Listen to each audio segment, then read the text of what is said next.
السلام عليكم ورحمة الله وبركاته. أهلا بكم في قناتكم الجديدة الدش ببساطة. اليوم معانا باقة قنوات الزعيم، وهي قناة الزعيم سينما وقناة الزعيم دراما، وهنتعرف على التردد مع بعض وهنعرف نضيف التردد في الريسيفر. بس قبل ما نبدأ ما تنسوش اللايك والاشتراك في القناة وتفعلوا زر الجرس على الكل عشان يجيلكوا كل فيديوهاتي. ولو عايزين اي تردد لاي قناة اكتبوا لي في التعليقات وانا هرد عليكم. واول حاجة هنعملها ان احنا هندوس منيو، وهتفتح معانا القائمة دي وهنروح على التركيب، وبعد كده ندوس اوكي، وهتفتح معانا القائمة دي وهننزل على ثالث اختيار اللي هي قائمة الترددات وندوس اوكي، وهتفتح معانا الصفحة دي وفيها جميع الترددات.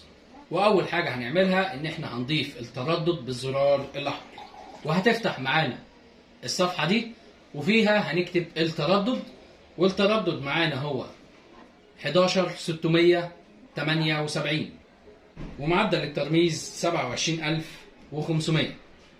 وهننزل على الاستقطاب هنخليه عمودي او في، وهندوس اوكي. لو قال لك المرسل موجود هيقف لك على التردد بالشكل ده كده، وبعد كده هتعلم على التردد بالاوكي،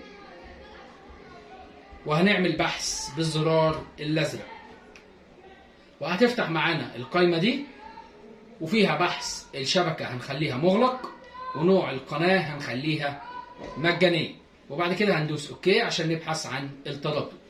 وهنا خلص معايا البحث وهندوس نعم لحفظ البيانات، وبعد كده هتلاقي القنوات في اخر الريسيفر. والقناة معانا هي قناة الزعيم دراما، والقناة التانية قناة الزعيم سينما.